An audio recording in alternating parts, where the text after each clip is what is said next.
Hello friends, यदि उम्रदराज patients को या एल्डरली पेशेंट्स को वजन कम करने के लिए इंटरमिटेंट फास्टिंग करने की ज़रूरत है तो क्या वो ये कर सकते हैं? क्या है इसके प्रिकॉशंस और क्या क्या चीज़ों की सावधानियां उनको रखने की आवश्यकता है? यदि कोई उम्रदराज व्यक्ति अपना वजन कम करने के लिए, अपना डायबिटीज़ कम करने के लिए, अपनी बॉडी की इन्फ्लेमेशन को कम करने के लिए, अपना डिमेंशिया ठीक करने के लिए यदि फास्टिंग करना चाहे, जो कि यंग लोगों के लिए तो काफ़ी अच्छा चीज़ है, लेकिन उम्रदराज पेशेंट्स में कुछ स्पेसिफिक इश्यूज, कुछ स्पेसिफिक प्रिकॉशंस होते हैं। आज उन चीज़ों को डिस्कस करेंगे। टॉपिक पर जाने से पहले जो लोग हमारे चैनल पर नए हैं उन्हें रिक्वेस्ट करूँगा कि चैनल को सब्सक्राइब करें, वीडियोस को लाइक करें, फॉलो करें और पॉसिबल तो शेयर भी करें। यदि किसी उम्रदराज व्यक्ति को फास्टिंग करना हो तो सबसे पहले और इम्पोर्टेंट रूल ये है कि अपने डॉक्टर से एक बार ज़रूर पूछिए। हर व्यक्ति की इंडिविजुअल रिक्वायरमेंट्स अलग होती है। किसी को अगर बीपी का प्रॉब्लम है, शुगर का प्रॉब्लम है, कोलेस्ट्रॉल का प्रॉब्लम है या कोई और ऐसी सीरियस बीमारी है जहाँ पे फास्टिंग से रिलेटेड फ़ायदा या नुकसान हो सकता है, वहाँ एक बार ज़रूरी है कि अपनी इंडिविजुअल रिक्वायरमेंट्स के बारे में अपने डॉक्टर के साथ वो डिस्कस करें। कई बार ऐसा होता है कि हम एक जनरल स्टेटमेंट दे देते हैं कि हाँ, उम्रदराज पेशेंट फास्टिंग कर सकते हैं, फिर किसी इंडिविजुअल केस में इसके साइड इफेक्ट्स भी हो सकते हैं, प्रॉब्लम्स भी हो सकते हैं, मैनेज ना हो पाए, ऐसा भी हो सकता है। तो इसलिए जो भी व्यक्ति ऐसा कुछ प्लान करना चाहे अपनी डाइटिंग के लिए या अपनी स्पेसिफिक रिक्वायरमेंट्स के लिए, एक बार अपने डॉक्टर के साथ ज़रूर डिस्कस करें तो अच्छा है। सेकेंडली, अगर आपको कोई ब्लड प्रेशर की मेडिसिन, डायबिटीज़ की मेडिसिन या हार्ट की मेडिसिन चल रही है तो उनके डोजेज और टाइमिंग्स के बारे में डिस्कस करिए, क्योंकि ये सारी ही चीज़ें आपकी बॉडी को थोड़ा स्ट्रेस आउट तो करती हैं। ऑब्वियसली जब आप फास्टिंग करते हो, जो कि थोड़ा सा अननेचुरल प्रोसेस है, तो आपकी बॉडी एक तरह से मेंटल स्ट्रेस में आती है, जिस दौरान बॉडी में स्ट्रेस हार्मोन्स निकलते हैं। तो बॉडी उसको कैसे टॉलरेट करती, कैसे नहीं करती, हर व्यक्ति का टॉलरेंस लेवल भी अलग होता है और खासकर उम्रदराज पेशेंट में ओवरऑल बॉडी का टॉलरेंस भी थोड़ा कम होता है। तो ऐसे केसेस में यदि आपको फास्टिंग करनी है तो बेटर है कि अपने डॉक्टर के साथ एक बार डिस्कस करें और अपनी दवाइयों को प्रॉपरली एडजस्ट करवाएं। बीपी, शुगर, कोलेस्ट्रॉल की, हार्ट की जो भी मेडिसिन चल रही है उनके टाइमिंग्स को और डोजेस को एडजस्ट करें, ताकि अगर कोई प्रॉब्लम फास्टिंग के दौरान आती है तो उसे मैनेज बेटर वे में किया जा सके। इसके अलावा आपको प्रॉपर हाइड्रेशन रखने की ज़रूरत है। पानी ज़्यादा मात्रा में पीजिए। यदि आप ज़्यादा मात्रा में पानी पीते हैं तो बीपी फ्लक्चुएशन से रिलेटेड और शुगर फ्लक्चुएशन से रिलेटेड उतने ज़्यादा प्रॉब्लम नहीं आते। आप जब भी फास्टिंग कर रहे हो, खासकर अपने फास्टिंग विंडो में, तो आप पानी ज़्यादा पीजिए। इंटरमिटेंट फास्टिंग के बारे में जो लोग नहीं जानते हैं उनको फिर से बता दूं कि इंटरमिटेंट फास्टिंग बेसिकली एक टाइम डिपेंडेंट फास्टिंग स्ट्रैटेजी है, जहां आप कुछ घंटों की टाइम डिपेंडेंट फास्टिंग करते हो। जैसे 12 घंटे फास्टिंग किया, 12 घंटे फीडिंग किया, जिसको जितने घंटे आपने फास्टिंग यानी उपवास किया उसको फास्टिंग विंडो बोलेंगे, जो घंटे आपने खाना खाया उसको फीडिंग विंडो बोलेंगे। तो फास्टिंग विंडो को 12 घंटे, 14 घंटे, 16 घंटे ऐसे बढ़ा सकते हो धीरे धीरे करके, और फीडिंग विंडो 12 घंटे, 10 घंटे, 8 घंटे धीरे धीरे करके कम होते जाता है जैसे जैसे आप फास्ट बढ़ाते जाते हो।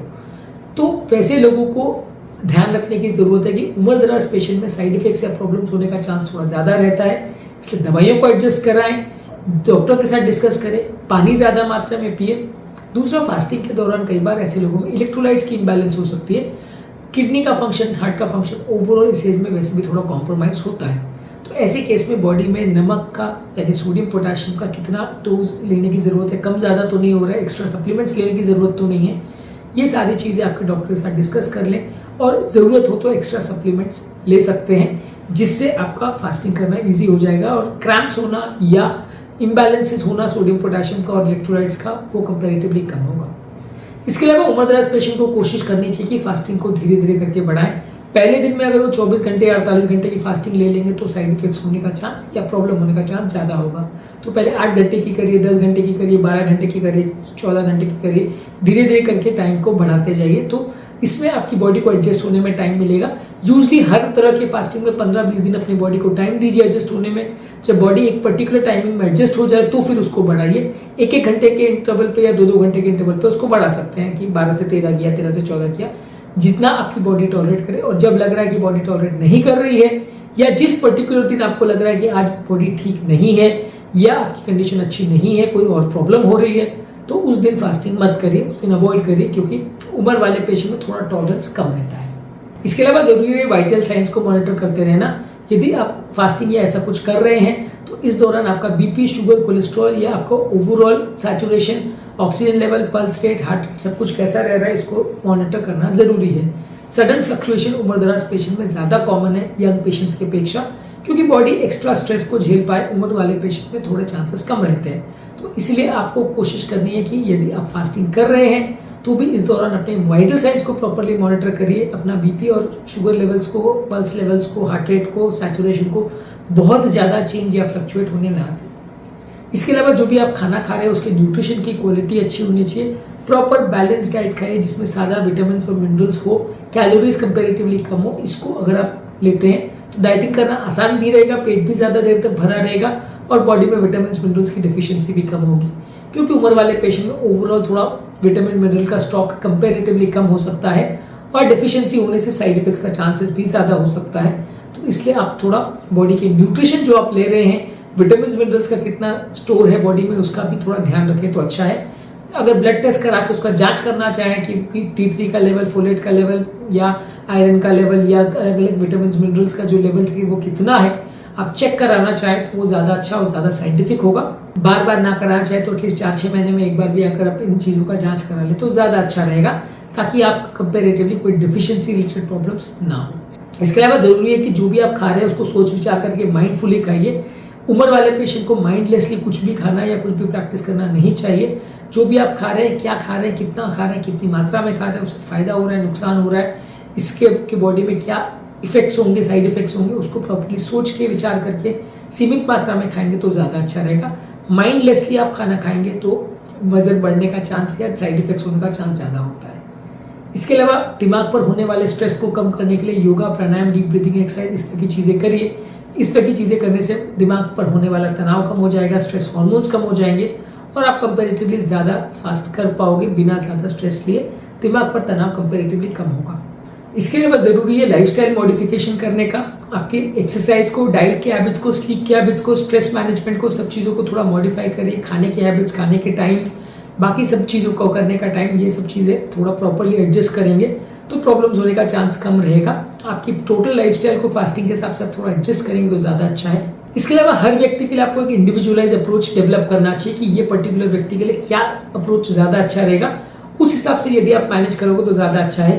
हर उम्रदराज व्यक्ति की रिक्वायरमेंट बॉडी की अलग हो सकती है, हर बीमारी की रिक्वायरमेंट अलग अलग हो सकती है, तो उसके हिसाब से आप प्रॉपर्ली जज करके अगर फास्टिंग करेंगे तो ज़्यादा अच्छा रहेगा। इसके अलावा आपको प्रॉपर्ली खुद को एजुकेट करना है, अपनी फैमिली को एजुकेट करना है, एक प्रॉपर सपोर्ट नेटवर्क डेवलप करना है ताकि घर वालों को और सबको पता रहे आप क्या कर रहे हो, कैसे कर रहे हो, क्या चीज़ें उसमें अच्छी है, क्या चीज़ें उसमें बुरी है, क्या उसमें खाना है, क्या उसमें नहीं खाना है। ये सारी चीज़ें आपको पहले से पता रहेंगी तो ज़्यादा अच्छा है। यदि आपको ये सारी चीज़ें नहीं पता रहेंगी, आपकी फैमिली वालों को नहीं पता रहेंगी, तो आपको कुछ भी फास्टिंग या चीज़ें करना, मैनेज करना मुश्किल पड़ेगा। इसके अलावा कोई भी अगर इमरजेंसी होती है तो उसके लिए प्रिपेयर रहने की आवश्यकता है। सडन बीपी फ्लक्चुएशन होता है, हार्ट का प्रॉब्लम होता है, किडनी का प्रॉब्लम होता है, शुगर का प्रॉब्लम होता है, तो हर तरह की इमरजेंसी के लिए निपटने के लिए आप भी प्रिपेयर्ड होने चाहिए और आपके फैमिली वाले भी प्रिपेयर्ड होने चाहिए, ताकि अगर कुछ भी प्रॉब्लम हो तो उसे प्रॉपर्ली मैनेज किया जा सके। सडनली कुछ प्रॉब्लम हो जाए तो उसमें पैनिक करके सबके हाथ पांव फूल जाए और कोई कुछ ना कर पाए, ये आपका साथ नहीं होना चाहिए। तो इसलिए घर वालों को और आपको प्रॉपर्ली प्रिपेयर्ड रहना चाहिए। इसके अलावा ज़रूरी है कि खुद की बॉडी के सॉफ्ट सिग्नल्स को सुनिए। जब कभी भी इस तरह का आप कोई फास्टिंग कर रहे हो तो बॉडी पर स्ट्रेस होता है, तो ऐसे टाइम पे बॉडी आपको कुछ सिग्नल्स देती है। जब कभी भी सडन घबराहट हो रही है, पसीना हो रहा है, धड़कन बढ़ रही है, चक्कर आ रहे हैं, कुछ सडन प्रॉब्लम्स हो रही है, तो बॉडी के सिग्नल्स को सुनने का प्रयास करिए, समझने का प्रयास करिए। और जब कभी ज़रूरत है और ऐसा लग रहा है कि कुछ गड़बड़ होने वाली है तो फास्टिंग को तोड़ करके डॉक्टर के साथ कंसल्ट करें तो ज़्यादा अच्छा है। क्योंकि ऐसे टाइम पे कई बार ओवरडू आप करने की कोशिश करते हैं, अपने आप को बहुत ज़्यादा ओवर स्ट्रेस करने की कोशिश करते हैं, तो नुकसान होने का चांस रहता है। बॉडी सडनली ऑफ बोर्ड पे जा सकती है और आपको सडनली नुकसान हो सकता है, हॉस्पिटलाइज करने की ज़रूरत पड़ सकती है। तो थोड़ा ध्यान रखें। और बॉडी जब आपको पहले से समझा रही है कि यहाँ कुछ प्रॉब्लम लग रही है तो उसको ध्यान से सुने और समझिए और डॉक्टर के साथ डिस्कस करें तो अच्छा है। तो आज के टॉपिक में हमने बात करी कि इंटरमिटेंट फास्टिंग उम्र दराज लोग कर सकते हैं कि नहीं, और करें तो क्या क्या चीज़ों पर सावधानी उनको रखने की ज़रूरत है, क्या क्या उनके लिए स्पेशल प्रिकॉशंस है यदि उम्र दराज पेशेंट इंटरमिटेंट फास्टिंग करके अपना वजन कम करना या बीमारी को ठीक करना चाहते हैं, तो उन्हें क्या चीज़ों का ध्यान रखने की ज़रूरत है। उम्मीद करूँगा कि आज के टॉपिक में कुछ नई बातें जानने को मिली होगी। जो लोग हमारे चैनल पर नए हैं उन्हें रिक्वेस्ट करूँगा कि चैनल को सब्सक्राइब करें, वीडियोज़ को लाइक करें, फॉलो करें, कमेंट करें और पॉसिबल तो शेयर करें।